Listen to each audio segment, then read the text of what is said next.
السلام عليكم ورحمة الله وبركاته. الله سبحانه وتعالى بتكبروا قالوا وقال لي والله أخرجكم من بطون أمهاتكم لا تعلمون شيئا وجعل لكم السمع والأبصار والأفئدة لعلكم تشكرون. الله مالت ከእናቶቻችሁ ውስጥ ምንም የማታውቁ ሆናችሁ ያወጣችሁ።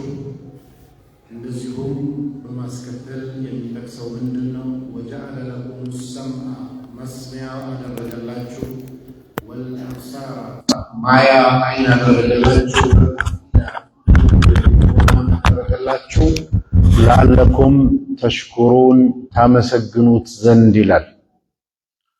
የሰው ልጅ አላህ ሱብሓነሁ ወተዓላ ሲፈጥረው ከእናቱ ሆድ ሲወጣ ምንም አይነት ዕውቀት የሌለው ስለ ራሱም ይሁን ስለ ዓለምም ይሁን የሚያስበው ነገር የሌለ ዕውቀትም የሌለ የሆነ ፍጥረት ነው።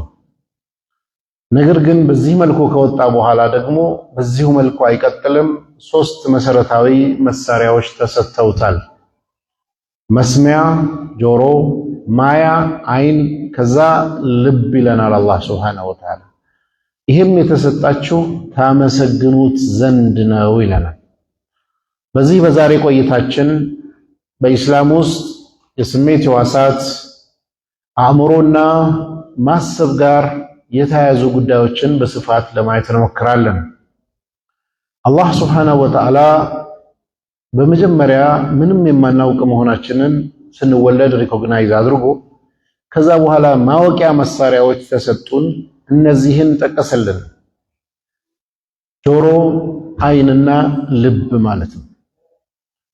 ይህም ብቻ አያቆምም። መጨረሻ ላይም ከነዚህ ከሶስቱ ነገሮች እንደገና እንጠየቃለን። በህይወት ኖረን አላህ ዘንድ ስንገናኘው እነዚህ የተሰጠን ሶስቱ መሳሪያዎች ምን አደረጋችሁበት? በሌላ የቁርአን አያ ላይ ኢነ ሰምዐ ወልበሰረ ወልፉአደ ኩሉ ኡላኢከ ካነ አንሁ መስኡላ። አይን፣ ጆሮ፣ ልብ እነዚህ ሁሉ ባለቤቶቻቸው ይጠየቁበታል ይላል። መጀመሪያ ስንወለድ ምንም የማናውቅ ሰዎች ሆነን ማሰቢያና የመረጃ መሰብሰቢያ የስሜት ሕዋሳትን የሰጠን ጌታ በመጨረሻም እንዴት ተጠቀምን ተብሎ አላህ ዘንድ እንጠየቅበታለን። ኢስላም የሰው ልጆች እንዲያስቡ ይፈልጋል። ማሰብን የሃይማኖቱ መሰረታዊ አካል አድርጎ ያስቀመጠ ዲን ነው። ምንም እንኳን የሰው ልጆች በአጠቃላይ ሙስሊሞችም እንደዚሁ ማሰብን የመሸሽ ሁኔታዎች ቢፈጠሩም አንዳንዴ በቋንቋ መምታታት፣ መጨነቅና ማሰብ አንድ ተደርጎ እየታየ ኧረ እባክህ አታስብ ይባላል። ቁጭ ብዬ እያሰብኩ ነው ብትል አታስብ ብሎ ሰዎች እንዳታስብ ይታገሉሃል። ማሰብ ግን መሰረታዊ ነገር ነው።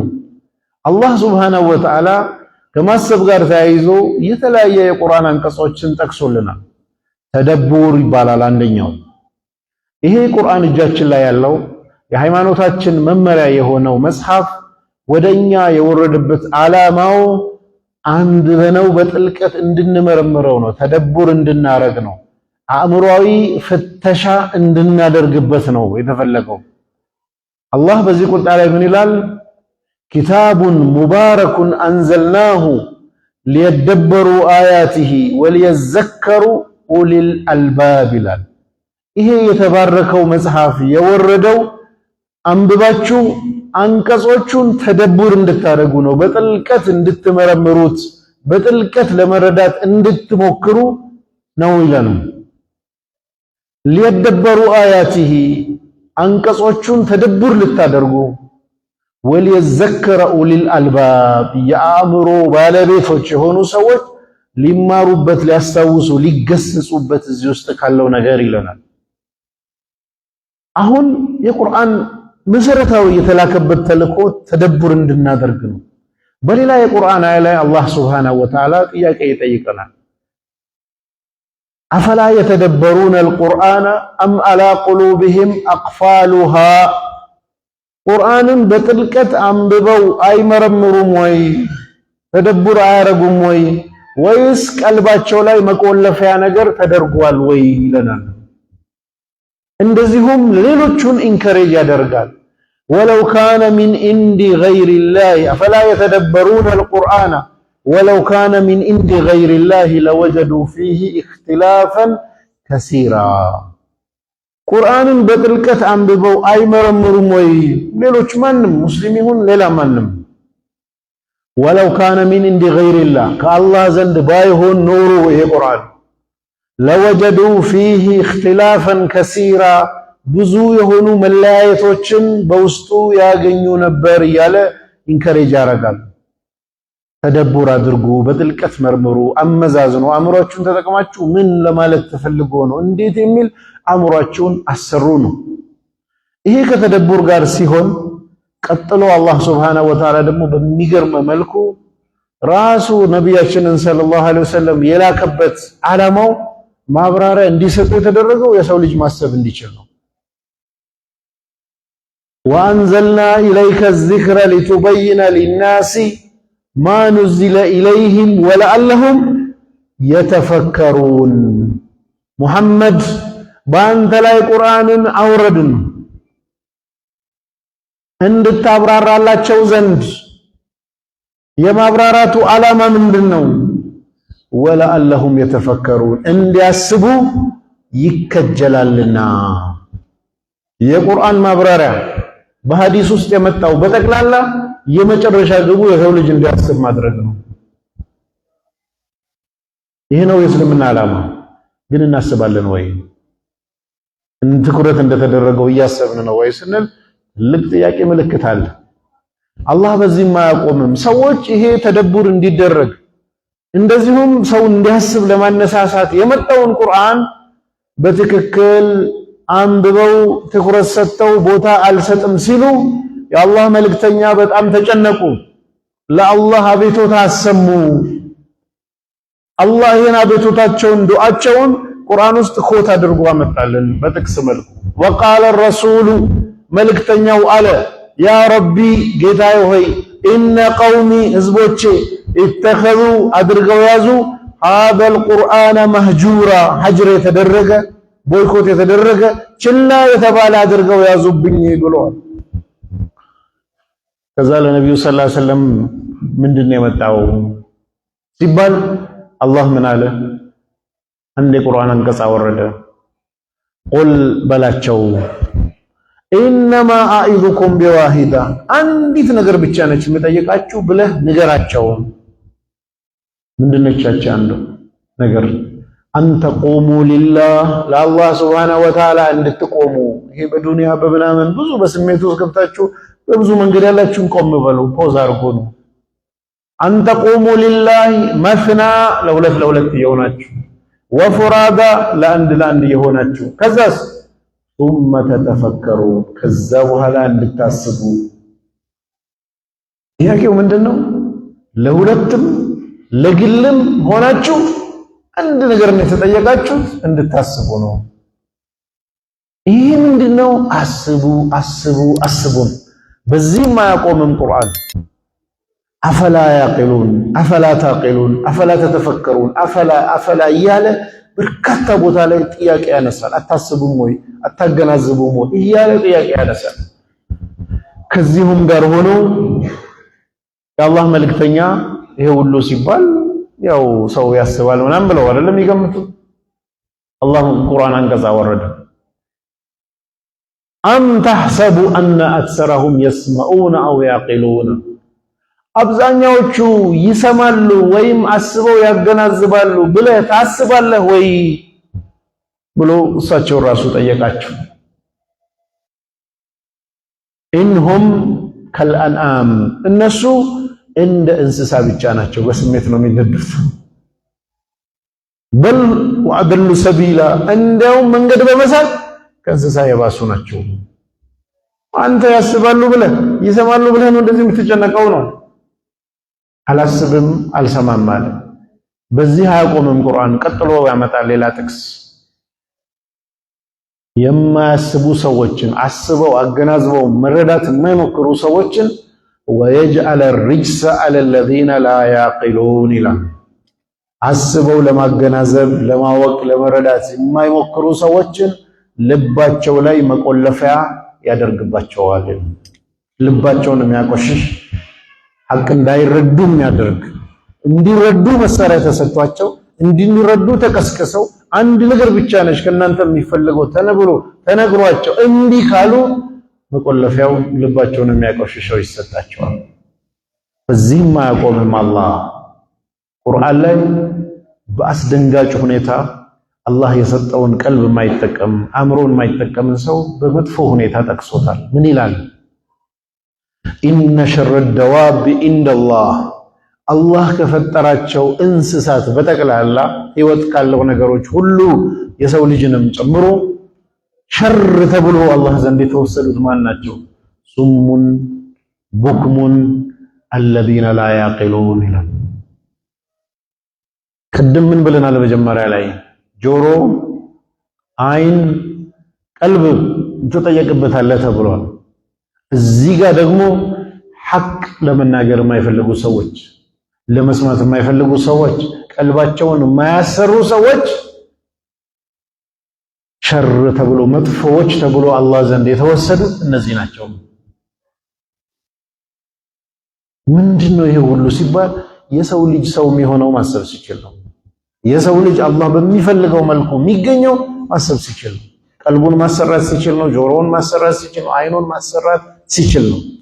ይሄን ማሰራት ካልቻለ መጨረሻው ውድቀት ነው፣ ጀሃነም ነው። ለዚህ ነው አላህ ሱብሓነሁ ወተዓላ ቁርአን ላይ ወለቀድ ዘረዕና ሊጀሃነመ ከሲረን ሚነል ጂኒ ወልኢንስ ለጀሃነም የሆኑ ብዙ ሰዎችና ብዙ ጅኖችን አዘጋጅተናል፣ ዘርተናል ይላል። ምንድነው ጥፋታቸው? ለሁም ቁሉቡን ላ የፍቀሁነ ቢሃ ቀልብ ተሰጥቷቸው ተጠቅመው አያገናዝቡበትም፣ አያውቁበትም። ወለሁም አዛኑን ላ የስመዑነ ቢሃ ጆሮ ተሰጥቷቸው አይሰሙበትም። ወለሁም አዕዩኑን ላ ዩብሲሩነ ቢሃ አይን ተሰጥቷቸዋል፣ አያዩበትም። ኡላኢከ ከልአንዓም እነዚህ ሰዎች እንደ እንስሳ ናቸው።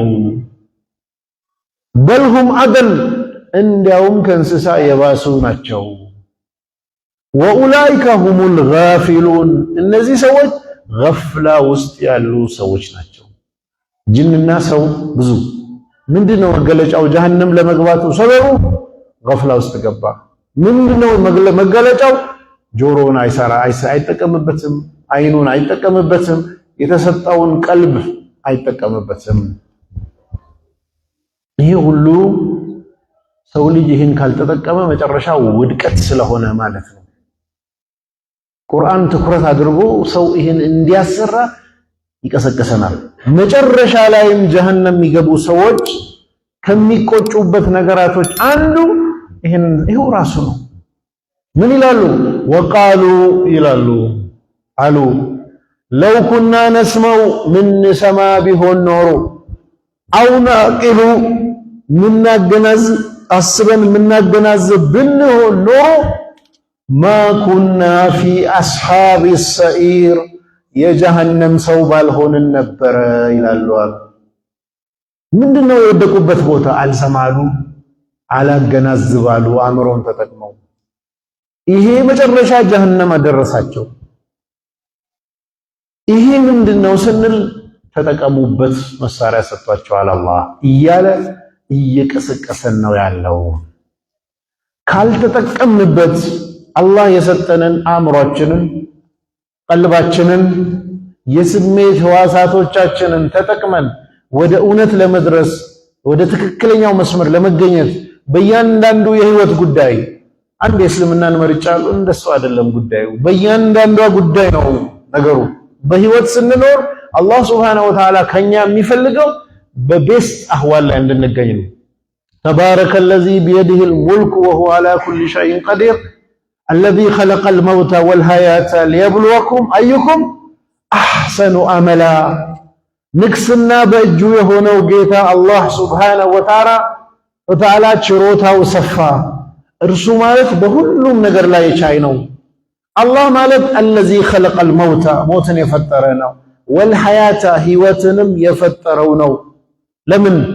ሊየብሉወኩም ሊፈትናችሁ። ምንድነው ፈተናው? አዩኩም አሕሰኑ አመላ ማንኛችሁ ስራው እጅግ ያማረ መሆኑን ለመፈተን። ፈተናው በስራ በልጦ ለመገኘት ሙስሊሞች ያለው ተብሎ ቢቆም አይደለም። በእያንዳንዱ ስራችን ላይ አህሰን አህዋል ውስጥ መገኘት አለብን። ታዲያ ይሄ ከአእምሮ ጋር ምን አገናኘው ልትሉ ትችላላችሁ። ይገናኛል። አላህ ምን ይላል? الذين يستمعون القول فيتبعونه أحسنه أولئك الذين هداهم الله وأولئك أولو الألباب.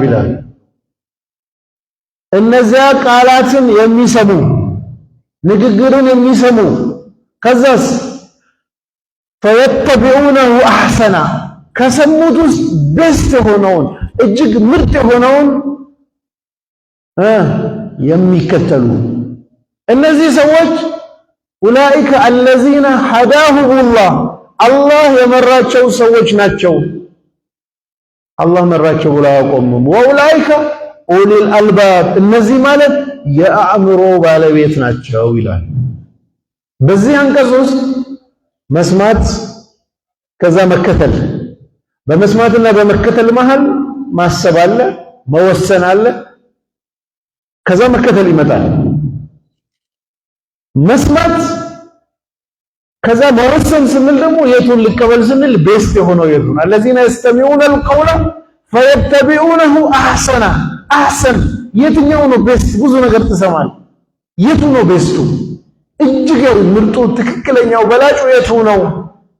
ይሄን ከሰማሃቸው መሃል መምረጥ የአእምሮ ማመዛዘን ጉዳይ ነው። ከዛስ فيتبعونه احسن ይከተላሉ። ከዛ ምን አለ? ኡላኢከ الذين هداهم الله እነዚህ ማለት አላህ የመራቸው ሰዎች ናቸው። ጉዳዩ በአላህ ነው አይደለም። ቀጥሎ ምን አለ? ወኡላኢከ ኡሉል አልባብ እነዚህ ማለት አእምሮ ያላቸው ሰዎች ናቸው። አእምሮ መኖር እና ሂዳያ የተሳሰረ ነገር ነው። አእምሮ መኖር ደግሞ መገለጫው ምንድነው? ሰምቶ ተነስቶ ምርጥ የሆነው የቱ ነው ብሎ መምረጥ መቻል። ብዙ ተሰማል። የተሳሰሩ ነገር ናቸው። ምድር ላይ ስንኖር ቤስት ነገር እንድንሰራ፣ ቤስት ነገርን እንድንከተል፣ ቤስት ሆነን እንድንገኝ አላህ ሱብሓነሁ ወተዓላ ይፈልጋል። ለዚህ ደግሞ ስራው ምንድነው? በተግባር ከኛ የሚጠበቀው አእምሯችንን ማሰራት ነው። ኢስላም ውስጥ ማሰብ የሚባለው ኮንሴፕት በተለያየ መልኩ ተገልጿል። አእምሮ የሚባለውንም ጉዳይ አላህ በቀጥታ አቅል በሚለው አልጠቀሰውም ቁርአን ውስጥ። በድርጊት መልኩ ተአቂሉን ያቂሉን በሚል በድርጊት መልኩ መጥቷል። ነገር ግን አልባብ ተብሎ ይመጣል አእምሮ የሚለውን ለመግለጽ የአእምሮ ባለቤቶች ሲል፣ እንደዚሁም ደግሞ ኡሉንሃ ሲል፣ እንደዚሁ ሌሎቹም ሂጅር ሲል አእምሮን የሚያመላክቱ የተለያየ የአእምሮ ስራን የሚያመላክቱ ነገሮች መጥተዋል። ኢስላም ውስጥ ያለው የማሰብ ኮንሴፕት ከስሜት ሕዋሳት ሲደመር ቀልብ ሲደመር አእምሮ የሶስቱ ጥምር ስራ ነው። አላህ ሱብሓነሁ ወተዓላ ይሄ ፕሮሰስ የማድረጉን ጉዳይ በዋናነት የአእምሮ ሰጥቶ መወሰንና መምረጥ ጉዳይ ጋር ሲመጣ ግን አእምሮን ራሱ ረን የሚያደርገው ቀልብ ነው። መቆለፊያው ቀልብ ነው። በዚህ መልኩ ሶስቱን አንድ ላይ አስተሳስሮ ነው ያስቀመጠው። ኦኬ፣ አንዳንድ ጊዜ አእምሮ አለን ብለን የምናስብ ከሆነ መገለጫው ምንድነው? አላህ አእምሮ ቅድም እንዳልነው አንደኛው ቤስት የሆነውን መምረጥ ነው። ሌላ ቁርአን ውስጥ አላህ የጠቀሰልን አለ። ይሄ ማሰብ የሚባለውን ነገር ሙስሊሞች ዘንድ እንደው አንድ ሸክም የሆነ እንትን አለና ይሄ የማሰብ ማለት ነው ተፈኩር የሚለው ኮንፊውዥኑ መሻይኾች ጭምር ገብተዋል። ተርታው ሰው ብቻ አታስብ ነው አትጨነቅ ሌላ ጉዳይ ነው። አታስብ ግን መጨነቅና ማሰብ አንድ ላይ ተምታተው አንድ ሸኽ ምን ብለው ሲናገሩ ሰማዋቸው። ከማሰብ ማለት ነው።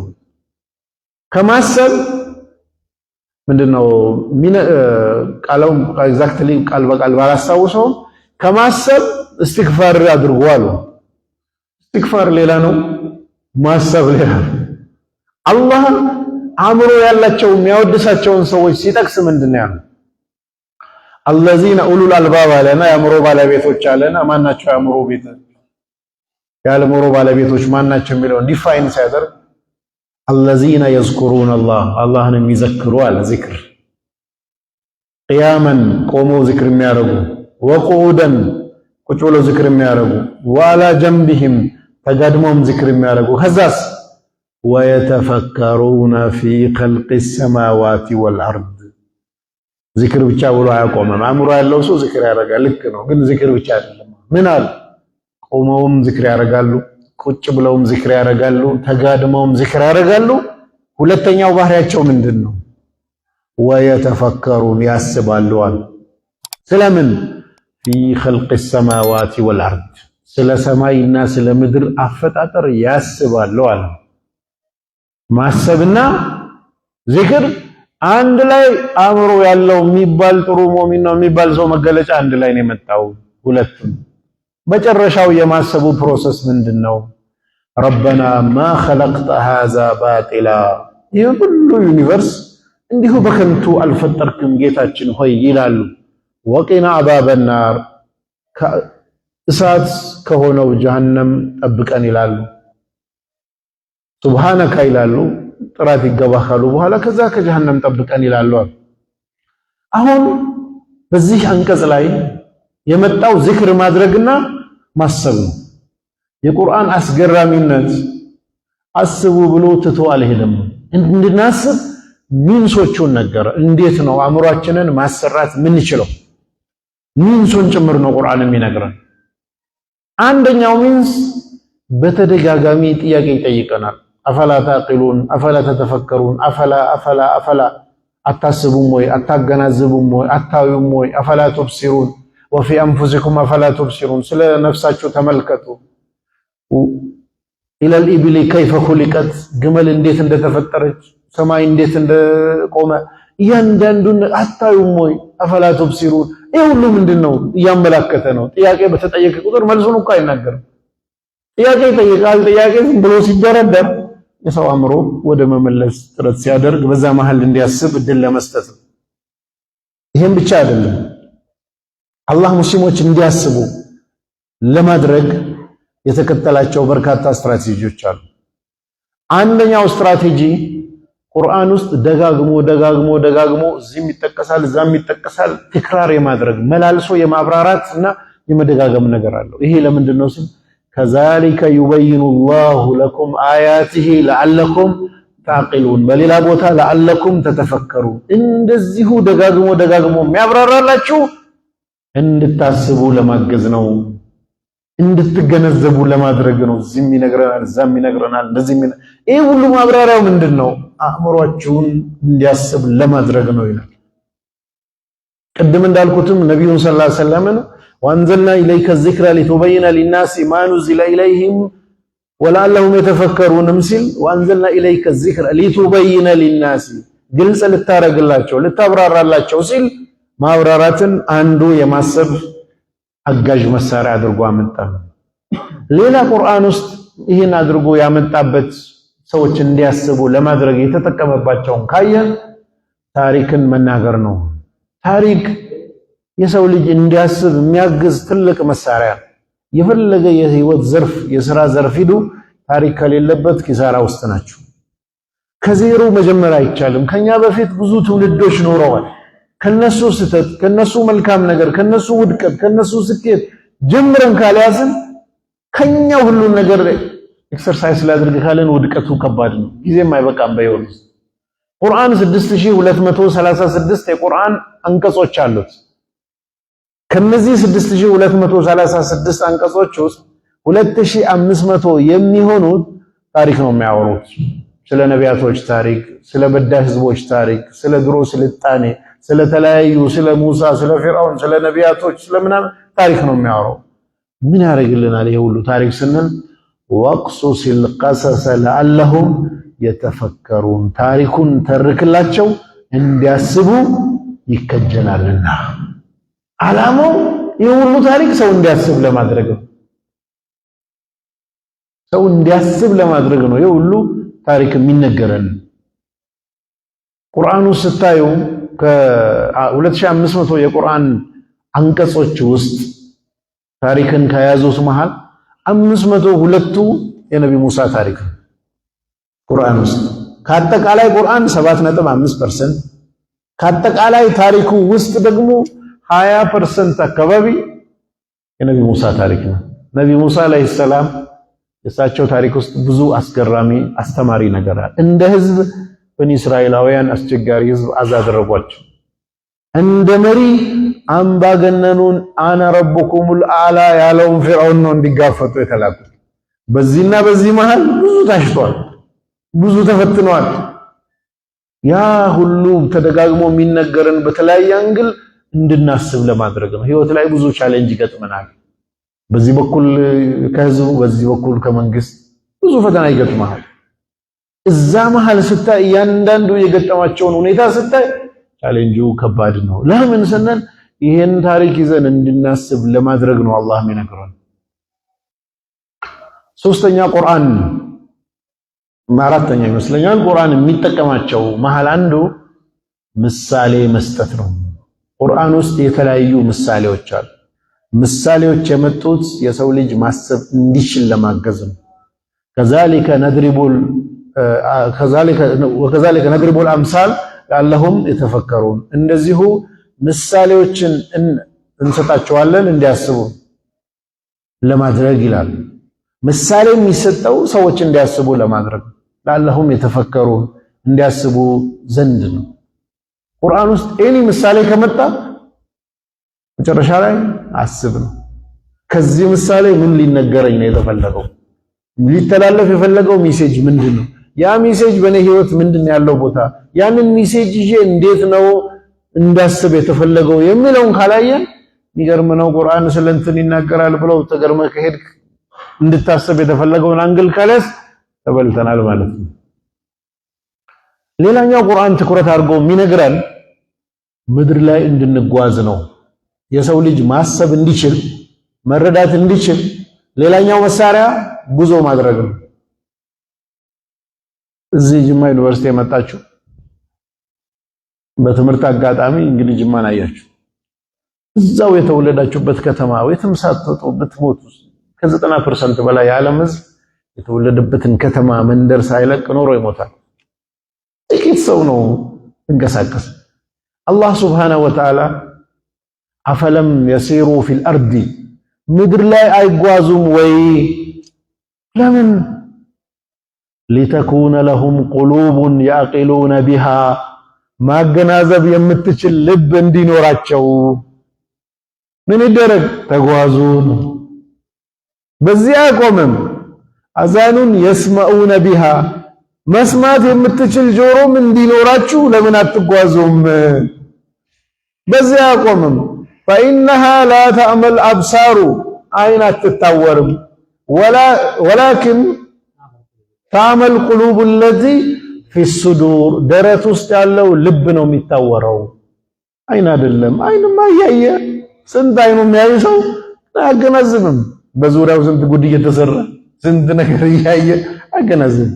አላህ ምንድነው አትጓዙም ወይ? መጓዝ ውስጥ ከአንድ ሀገር ሌላ ሀገር ስትሄድ፣ ከአንድ አካባቢ ሌላ አካባቢ ስትሄድ፣ እዛ አካባቢ ህዝብ ታሪክ አለው፣ ባህል አለው፣ የተሰማራበት የህይወት ዘርፍ አለው፣ እርስ በርስ ያለው ትስስር አለ፣ የፖለቲካ የመንግስቱ ሁኔታ አለ፣ የህዝቡ ብዙ አእምሮን የሚከፍት አዳዲስ አይዲያ ታገኛል። ቁጭ ብለህ ሰፈር ላይ ስለ ቼንጅ ማኔጅመንት ያጠኑ ሰዎች ሲገልጹ ዓለም ላይ ለውጥ ማምጣት ያልተቻለው 75% በላይ የዓለም ህዝብ በጣም ጥሩ አህዋል ላይ ነኝ ስላለ ነው። ፕራይመሪ የለውጥ እንቅፋት ጥሩ ነው ያለ ነው የሚል እምነት ነው። ሰዎች ጥሩ ነው ያሉት በሰፈራቸው ተቀምጦ ነው። ዓለም የት እንደደረሰ ሌላ ሰው የት እንዳለ እንዴት ምናምን ዞር ዞር ሲሉ ኧረ እኛ ጅማ በጣም ቆንጆ ነች ብለን የሆነ ከወረዳ የመጣ ሰው ጅማ ሲመጣ ወይ በጣም የሚገርም ነው ይላል። ወደ አዲስ አበባ ሲሄድ ደግሞ ጅማ ዜሮ ትሆናለህ። ወደ ውጭ ዞታ ደግሞ አዲስ አበባ ዓለም እንደዚህ ነው። ሌላ ሀገር ስትሄድ ሌላ ቦታ ስትሄድ ብዙ ነገሮችን አላህ ዙሩ ይለናል። ተንቀሳቀሱ። መንቀሳቀስ ዞሮ ማየት ኢምፖርታንት ነው። አንዳንድ ሰዎች መዞር አያስፈልግም ምናምን ብለው ኮንፊዥን ውስጥ የገባዋል።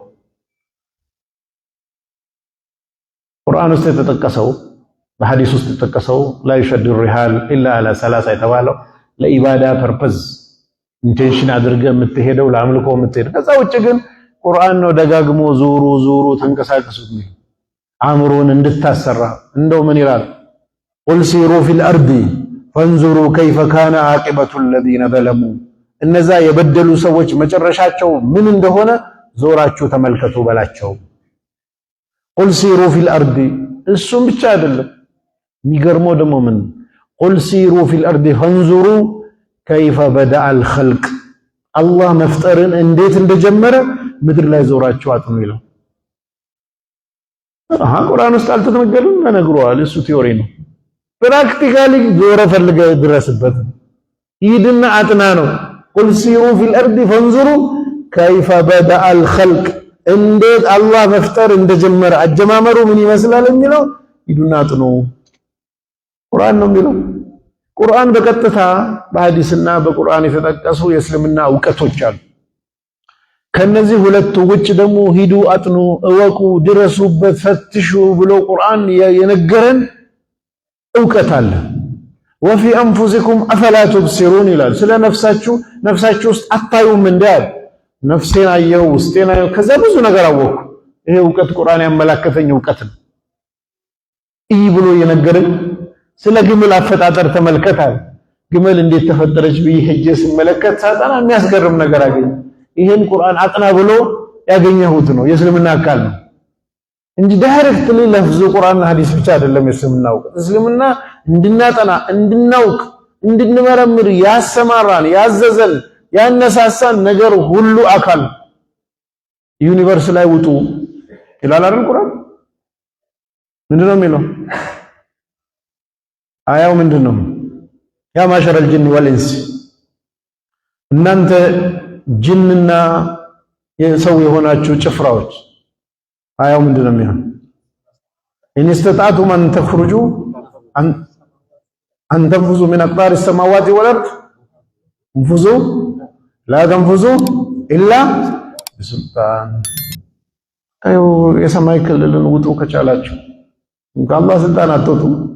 መጨረሻው ከሱ የትም ቦታ ብትሄድ በዛ ውስጥ ነህ። ግን እንከረጅ ያለ እንዴ ይሄ ነገር እንዴት ነው? ቁርአን ነው የሚለው። ይቻላል ወይ? በጊዜው ላይ ይችላል። ግን ኤኒቲንግ ክሬቲቪቲ አንዳንዴ የቢልቂስን ዙፋን ያመጣውን ሰውዬ ታስታውሱታላችሁ? ቁርአን ውስጥ ነብዩ ሱለይማን አለይሂ ሰላም ፍልስጤም ሆነው እሷ ከየመን የእሷ ዙፋን እንዲመጣ ፈለጉ። ጅን ምን አለ? አመጣለሁ አንተ ከዚህ ቦታ ሳትነሳ። አንደኛው እንደዚህ ያመጣ። መጨረሻ ያመጣው ማን ነው? الذي عنده علم الكتاب የኪታቡ ዕውቀት ያለው ሰውዬ ነው ያመጣው። ያ ዕውቀት ምንድነው? እንዲህ አይንህን ዘግተ በአይን ርግብግቢት መሃል ከዛ ስንት ሺህ ኪሎ ሜትር የሚያመጣ ዕውቀት ነበረ ማለት ነው ድሮ። እሱ ዕውቀት ምንድነው? የሰው ልጅ ዘንድ ጅኖች ጋር ተፎካክሮ ሰው ካሸነፈ እኛ ዘንድ ያልደረሰ ብዙ ዕውቀት አለ ማለት ነው። ይሄን ቁርአን ነው የሚነግረን። እኛ ተመራምረን ያንን ኪታብ ላይ ያለውን ዕውቀት አግኝተን በዛ ፍጥነት የሆነ ነገር አርሽን የመሰለ ነገር ከዛ እንዲህ መምጣት ከተቻለ ይሄን የሚነግረን ቁርአን ብዙ ነገሮች ከዕውቀት ጋር የተያያዙ ናቸው። አላህ Subhanahu Wa Ta'ala በዚህ መልኩ ዞራችሁ አጥኖ ተመልከቱ፣ እንደዚህ አድርጉ ይለናል። እኛስ ስንል ችግር አለ። አላህ Subhanahu Wa Ta'ala ነቢያችንን ሰለላሁ ዐለይሂ ወሰለም እና ሙስሊሞችን አእምሯቸውን እንዲያሰሩ ብዙ ቅስቀሳ፣ ብዙ የተለያዩ ነገሮችን አድርጓል። ሰሃቦችን ሪድዋኑላሂ ዐለይሂም አስቡ ምናምን። ለምሳሌ አቡ ደርዳ ምን ይላል? ለይል ሙሉ እየሰገዱ ከመቀመጥ ጠበቃት ላይ ኢብኑ ሰዓድ እንደዘገቡት አንድ ሰዓት ማሰብ ይበልጣል ይላሉ። አንድ ሰዓት ቁጭ ብሎ ማሰብ ሌሊት ሙሉ ከመስገድ ይበልጣል። ጠበቃት ላይ ኢብኑ ሰዓድ ለምንድን ነው ስንል ዑመር ኢብኑ አልኸጣብም ራሳቸውን ማታ ማታ ያስቡ ነበር፣ ያገናዝባሉ።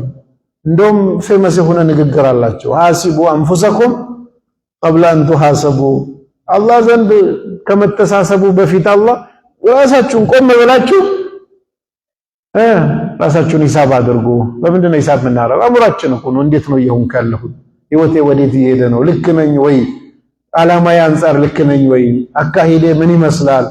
በትክክለኛው መስመር ላይ ነኝ ወይ በሚል ኤቭሪ ታይም ራስን ሂሳብ ማድረግ በአእምሮ ነው የምናደርገው። የስሜት ህዋሳቶች ራሳችንን እንድናውቅ ብዙ አያግዙንም። እዚህ ጋር ዙሪያችን ስላለው ስለ ዓለም እንጂ ስለኛ ምንም ብዙ ጥቅም የላቸውም። አይናችንን ካያችሁ አይን አጠገቡ ያለውን አፍንጫ ማየት አይችልም። ከጀርባ ያለውን ማየት አይችልም። በድሮ ዘመን በሚሊዮን የሚቆጠር ሰው ፊቱን እንኳን ሳያይ ኖሮ ሞቷል። አሁን ካሜራ መጣ፣ ፎቶግራፍ መጣ፣ መስታወት መጣ። ድሮ በቃ አይን አለ ግን ራሱን አንድ ቀን ሳያይ ምናልባት ገጠር አካባቢ ወንዝ ጋር ሄደ ሰው ወንዝ ላይ ጥላውን ሊያይ ይችላል እንጂ የለም። አይን ተሸክመን ፊታችንን እንኳን ጀርባ ምናምን ተው እዚህ ጎረቤት አፍንጫ አይ ጆሮን ውሰዱ እንደ ዲሽ እንደዚህ ቆሟል። ግን የሚስበው ከየት ነው? የውጭውን ነው። ወደ ውስጥ አይሰራም። ውስጥ እኮ ልብ ይመታል፣ የተለያየ ድምፅ አለ፣ አይሰራም። አፍንጫን ውሰዱ። ዙሪያችን ያለ ሽታን ከውጭ ይስባል፣ ከውስጥ ግን አይስብም። የአፋችንን ሽታ እንኳን እዚህ ጎረቤት የሆነውን አይስብም። ሰው ነው እንደሚሸት የሚነግረን እንጂ እዚህ ጎረቤት ያለ አይነግረንም ማለት ነው። ወይ ማስቲካ አኝከን ለወጥ ብሎ ሲመለስ የሆነች ቅጽበት ያህል ብልጭ ብላ ትመጣለች እንጂ በቋሚነት አይሰራም። ውስጣችን ሽንት ቤት ስንሄድ የሚሸተው ነገር ውስጥ ነበረ። ሰገራም ይሁን ሽንት ይዘን ነው የምንዞረው። ወደ ውስጥ ግን አይሰራም። ምንድነው ስንል ስለ ራሳችን የምናስበው የምንመረምረው አእምሯችንን ተጠቅመን ነው። ወፊ አንፉሲኩም አፈላ ቱብሲሩን፣ ነፍሳችሁ ውስጥ አትመለከቱም ወይ? አእምሯችንን ተጠቅመን አእምሮን ማሰራት ካልቻልን በመንገዳችን ላይ፣ በዲናችን ላይ፣ በሀገራችን ላይ፣ በአህዋላችን ላይ፣ በስራችን ላይ፣ በትምህርታችን ላይ፣ በሁሉም ነገር አእምሮ በጣም ወሳኝ ነው። እስልምና ውስጥ ኢስላም አንድ ሰው ሰላት ሊሰግድ ዋጅብ የሚያደርግበት ምንድን ነው? አእምሮ ከሰራ ነው። አእምሮ ካልሰራ ሰላት ዋጅብ አይደለም። ሙሉ ኢስላም ግዴታ አይሆንበትም ያበደ ሰው ላይ። ምንድነው ሲባል ኢባዳ መስራት ግዴታ አለብህ የለብህም የሚወስነው አእምሮ ነው። አእምሮ ይሰራል ወይ ነው። ማሽኑ የሚሰራ ከሆነ አንተ ብትፈልግ አታሰራው፣ መስራቱ ነው ዋናው። አላህ የሚሰራ ከሆነ በተሰጠ የሚሰራ አእምሮ ትጠየቅበታለህ። አእምሮ ግን ተበላሽቶ ሰውየው ካበደ ረሱል ሰለላሁ ዐለይሂ ወሰለም ሐዲስ ላይ እንደነገሩን ምንድነው የህፃናቶች ለአቅመ አዳም ወር ሔዋን እስኪደርሱ፣ የተኛ ሰው ከእንቅልፍ እስኪነቃ፣ ያበደ ሰው እስኪድን ድረስ ተጠያቂነት የለበትም። ሩፊዐል ቀለም አን ሰላሳ ተብሏል። ቀለም አይጻፍበትም። ምንድነው ስንል አእምሮ በጣም ወሳኝ ነገር ነው። ተክሊፍ የሚባለው ኸሊፋነት ግዴታ መሆን እና አለመሆን ሚዛኑ አእምሮ ጋር ነው። ትልቁ ያለን መሰረታዊ መሳሪያችን እሱ ነው። እንጠየቅበታለን። እንዴት እያስተናገድነው ነው? እንዴት እየተጠቀምነው ነው? እንዴት ፕሮቴክት እያደረግን ነው? አእምሯችን ውድ መሳሪያችን ነው። የህዝብ ሽንት ቤት ማድረግ የለብንም። ብዙ ሰው አእምሮን የህዝብ ሽንት ቤት እያደረገ፣ የህዝብ ሽንት ቤት ዝም ብለህ ሄደህ ትሸናበታል ወይ ሳንቲም ከፍለህ ትሸናበታል። ትልቁ ውዱ መሳሪያችን እሱ ነው። መጫወቻ አይደለም። ፕሮቴክት መደረግ አለበት። አእምሮ ፕሮቴክት የሚደረገው ጆሮና አይን ፕሮቴክት በማድረግ ነው። 50% ወደ አእምሯችን የገቡ ነገሮች መግቢያ መንገዱ አይን ነው። 30% አካባቢ ጆሮ ነው። እነዚህ ሁለቱን ፕሮቴክት ከዛ የተቀሩት ደግሞ የስሜት ህዋሳቶቹ ናቸው። መዳበስ ይሁን እንደዚሁ ማሽተት ይሁን መቅመስ ይሁን ተደምሮ 20% ናቸው የዘርፉ ባለሙያዎች እንደሚናገሩ። እነዚህን ፕሮቴክት ካላረግን አደገኛ ነው። በዚህ ዘመን ሶሻል ሚዲያ ውሰዱ ምናምን ውሰዱ፣ በሰው ዘንድ እየተጫወቱ ያሉ አካላት ምንድነው የሚሰሩት? በቃ ቀስ ብለው አንተን መቆጣጠር ስራህን መቆጣጠር ፈለጉ። ስራህን ለመቆጣጠር አንተን መቆጣጠር አለባቸው። አንተን ለመቆጣጠር እምነትህን መቆጣጠር፣ አስተሳሰብን መቆጣጠር አለባቸው። አስተሳሰብን ለመቆጣጠር ስታስብ ግብአት የምታደርገውን መረጃ መቆጣጠር አለባቸው። ግብአት የምታደርገውን መረጃ ለመቆጣጠር አይንና ጆሮህን ኮንትሮል ማድረግ አለባቸው። አይንና ጆሮህን ለመቆጣጠር የምትከታተለውን ሚዲያ መቆጣጠር አለባቸው። የምትከታተለውን ሚዲያ ኮንትሮል አድርገው የሆነ አካል ተከታይ ያደረጉ ማለት ከዛ በኋላ ብሎ እንደዚህ ሽንት ቤት ይገባል። ማሰብ ስትፈልግ ውስጥ ያለው በሚሞሪ ስቶር ውስጥ የተከማቸው ሂፖካምፓስ ውስጥ የተከማቸው ነገሮችን አውጥተህ ግብአት የምታደርገው ለፋብሪካው ያኔ ያልጠበቀው ቦታ ራስን ታገኛለህ። ስለዚህ አእምሮን ማሰራት መጠበቅ ያስፈልጋል። ከምን ዝም ብሎ አሉባልታ ወሬ፣ ካልተረጋገጡ ነገሮች ዝም ብሎ አለ ተባለ ምናምን ምንም ደሊል የሌለው። ለዚህ ነው እስላም ቁል ሃቱ ቡርሃነኩም ኢን ኩንቱም ሳዲቂን፣ እውነተኛ ከሆናችሁ ማስረጃችሁን አምጡ። በማስረጃ ነው የምናወራው ከማንም ጋር። አሉ ተባለ ሳይሆን አይቀርም ሊሆን ይችላል ምናምን ብዙ ምንም የሚጨበጥ ነገር የሌለው ሰብስታንስ ሰው ውዥንብር ይከተላል። በተለይ ሶሻል ሚዲያ ዓለም ሌላ ትራጀዲ እየፈጠረ ሰው ብሎ ነው የሚለው በትክክል ቆም ብሎ የማሰብ ሁኔታ ላይ ክፍተት ፈጥሯል። ስለዚህ አእምሯችንን ኮንትሮል ማድረግ አለብን። ምን ኤኒ ነገር ስንሰማ ማስረጃው የታለ ልክ ነው ወይ ማመዛዘን ጋር ተያይዞ ማለት ይህንን ማድረግ መቻል መሰረታዊ ኢምፖርታንት ጉዳይ። ቀደምት የነበሩ ሰሃቦችን ስናይ አላህ ሱብሓነሁ ወተዓላ ተፈኩር እንዲያደርጉ ሲቀሰቅሳቸው አንድ ወቅት ላይ ነቢያችን ሰለላሁ ዐለይሂ ወሰለም ከቤት ሲወጡ በምሽት ሲወጡ ሰሃቦች ተሰብስበው ቁጭ ብለዋል።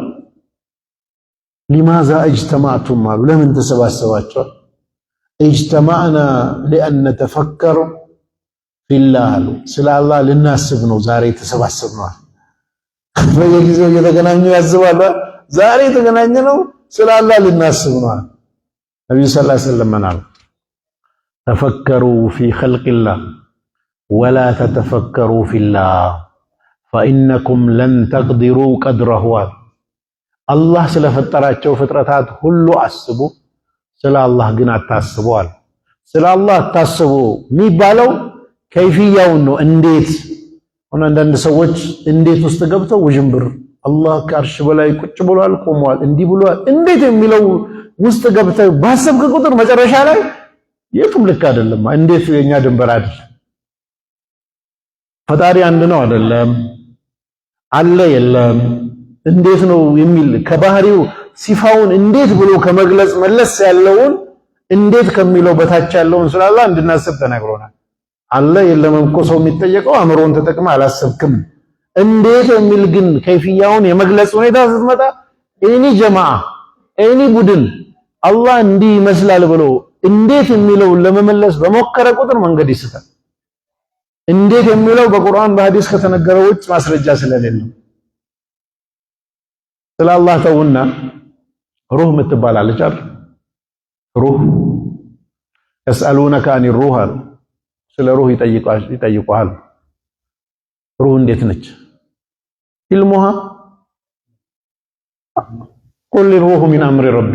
የሩህ ጉዳይ አላህ ጉዳይ ነው። እንዴት የሚለው ማንም አያውቅም። ኧረ ሩህን ተው። ኧረ ስለ ጀነት ነው። ጀነት ጋር ስንመጣ ትንሿ ጀነት ተጠቀሰ። እንደዚህ ነው እንደዚህ ነው እንደዚህ ነው።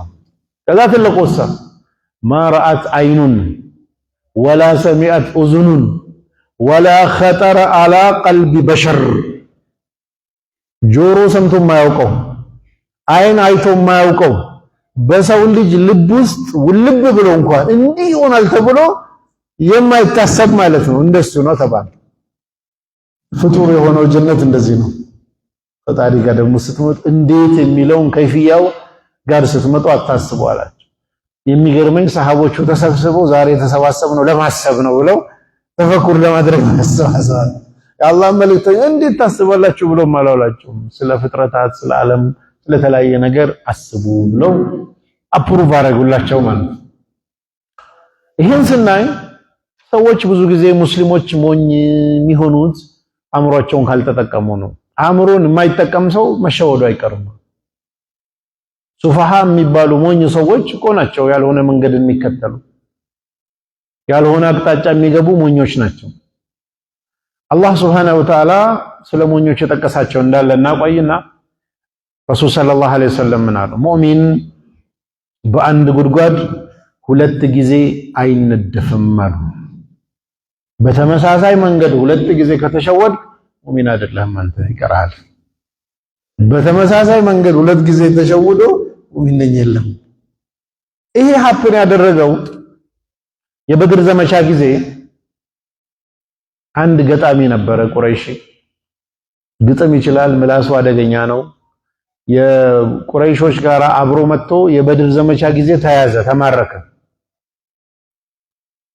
ከዛ ከተማረከ በኋላ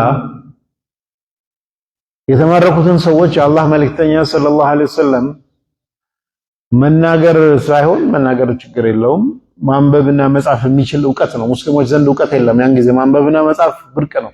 ኢብኑ ሰዓድ ጠበቃት ላይ እንደሚሉት መካ ውስጥ ረሱል ሰለላሁ ዐለይሂ ወሰለም ሲላኩ 15 ሰው ብቻ ነው ማንበብና መጻፍ የሚችል በጠቅላላ መካ ማለት ነው። ስለዚህ ማንበብና መጻፍ ኢምፖርታንት ኖሌጅ ነው።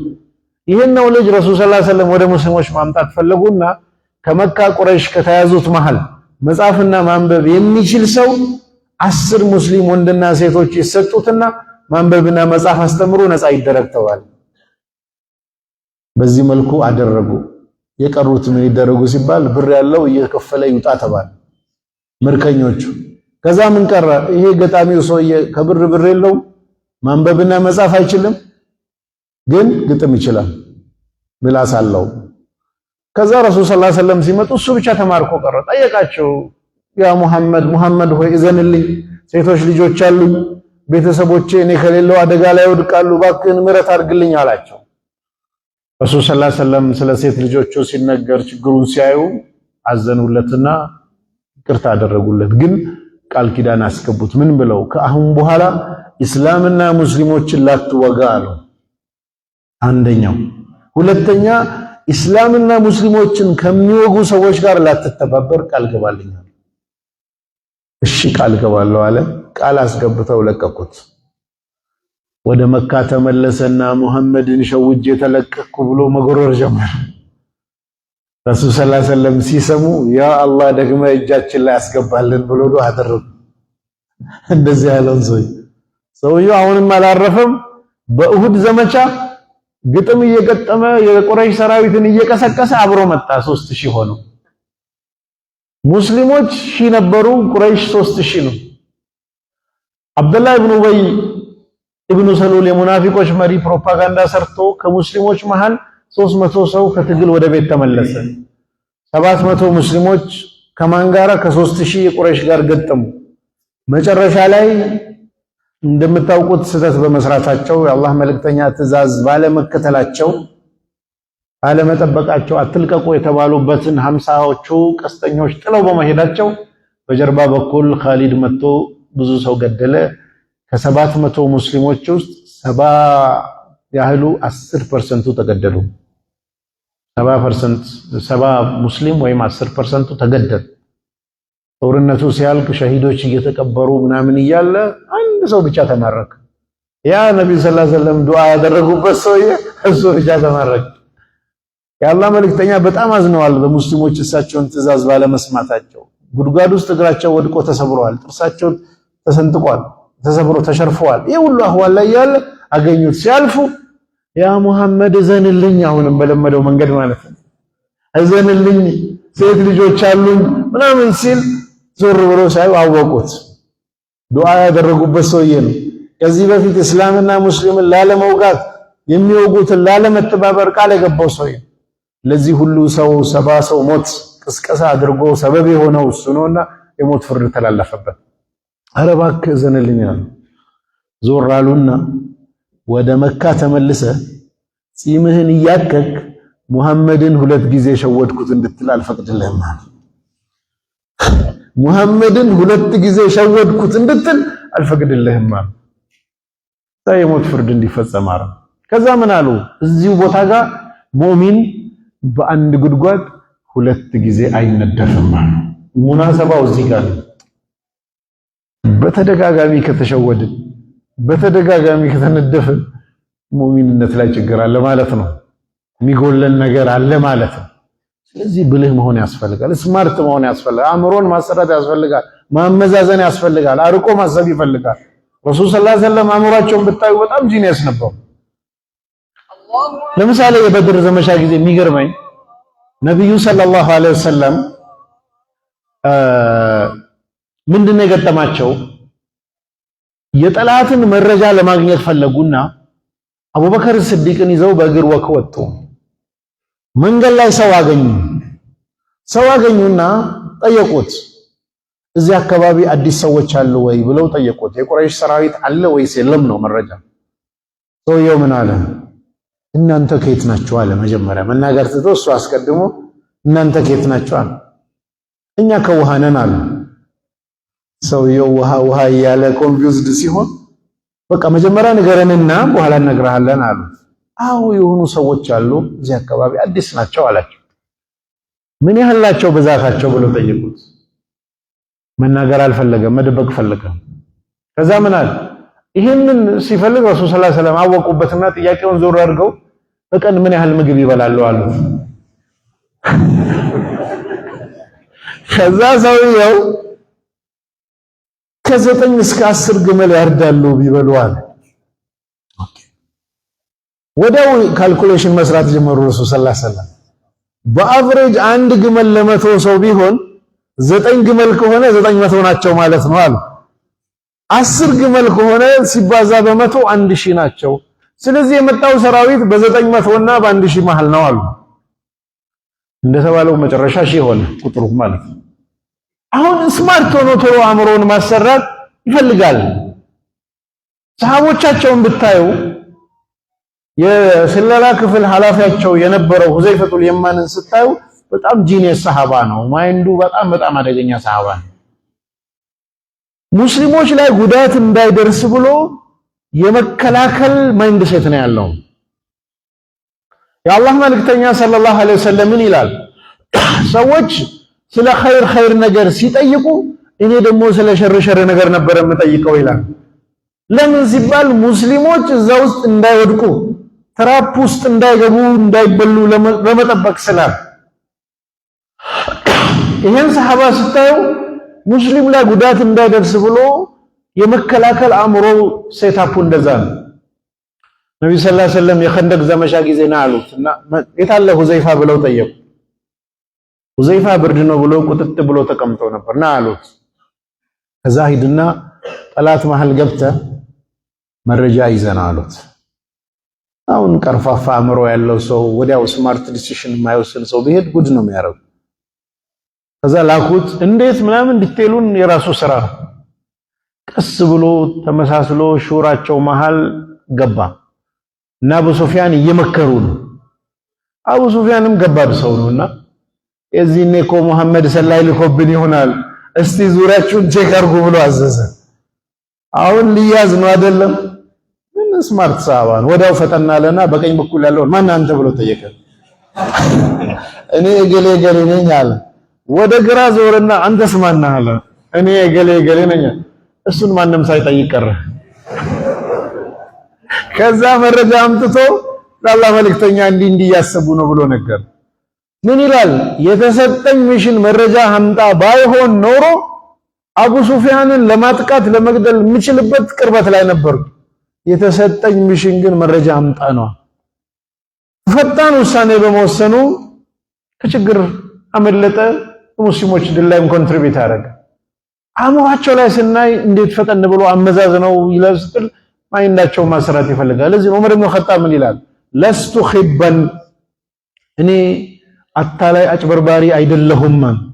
ወላ يخدعني الخب እኔ ነኝ ያለ አታላይ ግን አያታልለኝም ይላል ዑመር። እኔ አታላይ አይደለሁም፣ እኔ ነኝ ያለ አታላይ ግን አያታልለኝም። ለምን? ሰው እኮ ባላሰብከው መንገድ ነው አታለው የሚያመልጠው። ሁሉም መንገድ ማለት ነው ማየት ይችላል። ጥንቃቄያቸው ዑመር ኢብኑ ኸጣብ አንድ ጊዜ ኸሊፋ ሆኖ ዳኝነት ላይ ያሉ አንድ ወንጀል ሰራ ተብሎ አንድ ሰው አቃቢ ሕግ ከሰሰው። ከዛ ምስክር ሲመጣ ምስክሮቹን ምስክሮቹ ታማኝ ናቸው ወይስ ታማኝ አይደሉም የሚል ጥያቄ መጣ። ለምስክሮቹ ታማኝ ለመሆናቸው ምስክር ሌላ አምጠዋል። ዝም ብሎ የመጣው ምስክር አክሴፕት አድርጎ አይሄዱም። ትክክል ለመሆኑ ምስክሮቹ ትክክል ለመሆናቸው ሌላ ምስክር አምጠዋል። መጡ። አንደኛው ገባ። ዑመር ጠየቁ መጀመሪያው ምስክር ይህን ሰውዬ ታውቀዋለህ ወይ? አዎ አውቀዋለሁ። ጎረቤት ሆነ አብረህ ኖረዋል ወይ? አልኖርኩም። በብር ጉዳይ አብራችሁ ሰርታችኋል ወይ? አልሰራሁም። መንገድ አብራችሁ ተጉዛችኋል ወይ? አልተጓዝኩም። አይ አታውቀውም ማለት ነው ብለው ውድቅ አደረጉ ምስክሩን ማለት ነው። በብር ጉዳይ ካላገኘኸው፣ ጎረቤት ሆኖ ካላየኸው፣ ወይ መንገድ አብረህ ካልሄድ የአንተ ምስክርነት በቂ አይደለም ሰውየው ላይ ወንጀል ለማስፈረድ ማለት ነው። ጥንቃቄ በጣም ያደርጉ ነበረ። ረሱል ሰለላሁ ዐለይሂ ወሰለምን ስናይ በተለይ አርቆ በማሰብ ስትራቴጂ ጋር በተያያዘ ጊዜ ስለሌለን እንጂ በጣም ጂኒየስ የሆኑ ክላሲካል የሆኑ የስትራቴጂክ መጽሐፍ ላይ ምሳሌ የሚሆኑ ብዙ ታሪኮች አሉ። ሀያቱ ሰሃባ ላይ የተነገረን መንገድ ከስትራቴጂ አንግል ድክመት አለበት። ለምሳሌ እንዴት ነው ሂጅራ ያደረጉ ስንል ዲቴይሉን ከፕላኒንግ ፐርስፔክቲቭ ስናየው በጣም ቀድሞ የታሰበበት የድርድር ቴክኒካቸውን የሁደይቢያን ስምምነት ብታዩ ወላሂ የሚገርም ነው ያለው ውስጥ ሀታ ሰሃቦች መረዳት አቅቷቸው እስኪቸገሩ ድረስ ማለት ነው። እሳቸው የሚያስቡት ሌላ፣ ሰሃቦች የሚያስቡት አልተገጣጠመም። ፈትህ መካ ላይ ሄደው እንዴት ድል እንዳደረጉ ስታዩ ፕላኒንጉ በጣም ስማርት እና ስትራቴጂክ ፕላኒንግን መሰረት ያደረገ ነው። ትንሽ ጊዜ ካለችን የሁዴቢያን ቀንጨብ አድርገን እናይና ታፊንገር ሚቀማ ስለሌላ ጊዜ ይቀመጥልን። ሰዓት 2:00 ነው ግቢ የምትገቡት የተባለ ስለሆነ ለማንኛውም አእምሯችንን ተጠቅመን ነገሮችን አርቀን አይተን መሄድ እስካልቻልን ድረስ ቅድም እንዳልኳችሁ መለኪያው የአእምሮ ባለቤት ነን ማለት ስማርት ዲሲሽን መወሰን ስንችል ነው። الذين يستمعون القول فيتبعون احسنه اولئك الذين هداهم الله واولئك اولو الالباب ሚለን አእምሮ አለን ተብሎ መወሰኛው ማረጋገጫው ምንድነው? ከምንሰማቸው ኤኒቲንግ ውስጥ ብዙ ነገር ሊባል ይችላል። ከዛ ውስጥ ምርጥ የሆነው የቱ ነው፣ በጣም ምርጥ የሆነው የቱ ነው የሚለውን ማየትና መምረጥ መቻል ነው። ለመምረጥ ደግሞ አእምሮ ማመዛዘን፣ ማሰብ፣ በጥልቀት ማየት ስራ አለበት። አይተን አውቀን መቆም አይደለም። ፈየተቢዑነሁ ነው የሚለው ቁርአን። መስማትን ብሎ ጃምፕ አድርጎ መከተልን አረገ። መሃል ላይ መምረጥ ይባላል፣ ማመዛዘን ይባላል። ይሄን ያደረጉ ሰዎች ላይከ ሀዳሁሙላህ አላህ የመራቸው ሰዎች እነዚህ ናቸው። የአላህ ሂዳያ ብቻ ሳይሆን እንደገና ላይ ምንድነው ያለው? ኡላኢከ ኡሉል አልባብ የአእምሮ ባለቤቶች ማለት እንደዚህ ናቸው። የአእምሮ ባለቤትነት የሚረጋገጠው ምስክርነቱ ኤኒቲንግ ላይ ስማርት ነገር ላይ ነው ያለነው ወይ? በቃ አህሰን ላይ ነው ቤስት ነገር ላይ ነው ያለነው ወይ? ቤስት ነገር ላይ ከሌለን በፈለጋችሁት ፊልድ ችግር አለ ማሰብ ላይ ማለት ነው። አላህም ከኛ የሚፈልገው እያሻሻልን እንድንሄድ ነው። ዱንያ ላይ ህይወትና ሞት የተፈጠረው ለፈተና ነው ብለን ቅድም አንስተናል። ፈተናው ደግሞ በልጦ መገኘት ነው። በልጦ መገኘት ደግሞ ዝም ብሎ መብለጥ ሳይሆን አህሰን ቤስት የሆነውን ሱፐርላቲቭ ፎርማት ነው የተጠቀመው። አህሰንን እንጂ መልካም ስራ መስራት አይደለም። ምርጥ የሆነው ከስራዎች ሁሉ ኤኒቲንግ ላይ በልጦ መገኘት ላይ ነው እና እዛ ጋር ነው ያለነው ብለን ማየት ነው። አእምሯችንን ካላሰራን ትራፕ ውስጥ ሙስሊሙ ዓለም እየገባ ያለው ወደ ኋላ እየቀራ ያለው የሙናፊቅ መጫወቻ የሚሆነው የይሁዳና ነሳራ መጫወቻ የሚሆነው የሚዲያ ፕሮፓጋንዳ የሚሸውደው የጠላትን ተንኮል ስለማያውቅ ነው። ኢብኑ ተይሚያ ረህመቱላሂ ዐለይሂ አንድ ንግግር አላቸው። አላህ ኢላ መን አተላህ ቢቀልቢን ሰሊም ይላል። የውመል ቂያማ በንጹህ ልብ ሰሊም በሆነች ልብ የመጣ ሰው ሲቀር ይላል። ይህን ጉዳይ ያነሱና ንጹህ ልብ ማለት ሞኝ ማለት አይደለም ይላል። የተንኮለኞችን ተንኮል የማታውቅ ከሆነ አለማወቅ ደግሞ ጎል የሚያስገባብህ ከሆነ ጉድለት አለብህ ማለት ነው ይላል። የተንኮለኞችን ተንኮል ማወቅ ግዴታ ነው። ካላወቅ በዛ በኩል ይገባብሃል። ዑመር ኢብኑ ኸጣብ ሰሃቦችን ሲያዛቸው ምን ይላል? አንቱም ሱገረ ሚን ሱገሪል ኢስላም ፈላ ያእቲየነኩሙል አዱው ሚን ቂበሊኩም፣ እናንተ እያንዳንዳችሁ የኢስላም አጥሮች ናችሁ፣ በእናንተ በኩል ጠላት ሰርጎ እንዳይገባ ዘብ ሆናችሁ ጠብቁ ይላል። አንተ ተሸውደህ ከገባ መስሎ ምናምን ጋር በአንተ በኩል ተበልተዋል ማለት ነው። ስለዚህ ምንድነው የተንኮለኞችን ኢብኑ ተይሚያ በዚህ ንግግራቸው ምን ይላል? ከሸረኞቹን ሸር መተግበርና ቀልብ ላይ ማምጣት ነው ፕሮብሌሙ እንጂ በእውቀት ደረጃ የሸረኞች ሸር ጥግ ድረስ የነሱን እውቀት ማወቅ አለብህ። ያለዛ ያንተ እኔ ኢኖሰንት ነኝ ብለህ ጅል ሆነ ሰዎች የሚጫወቱብህ በኋላ ቀልበን ሰሊም ነኝ ብትል ዲነል ኢስላም ላይ መከራ ነው የምታመጣው ማለት ነው። ኢማም እንትና ማናቸው ኢማሙ ጋዛሊ የቅርብ ጊዜው ምን ይላሉ? ለኢስላም ለጠላት ለመስራት የግድ ተባባሪ መሆን የለብህም፣ ሞኝ መሆን በቂ ነው ይላል። ሞኝ ከሆንክ በቃ ተባባሪ ነህ አንተ ራስን በሞኝነት ቦታ ካስገኘ ማለት ነው። ስለዚህ ይህንን ነው መልእክቴ። አእምሯችን እናሰራ። የስሜት ህዋሳቶች በተለይ አእምሮ፣ ቀልብ፣ ጆሮ የተሰጠን ነገ የምንጠየቅበት አእምሯችን ሻርፕ እንዲሆን ነው። ሰላም አለይኩም ወራህመቱላሂ ወበረካቱ።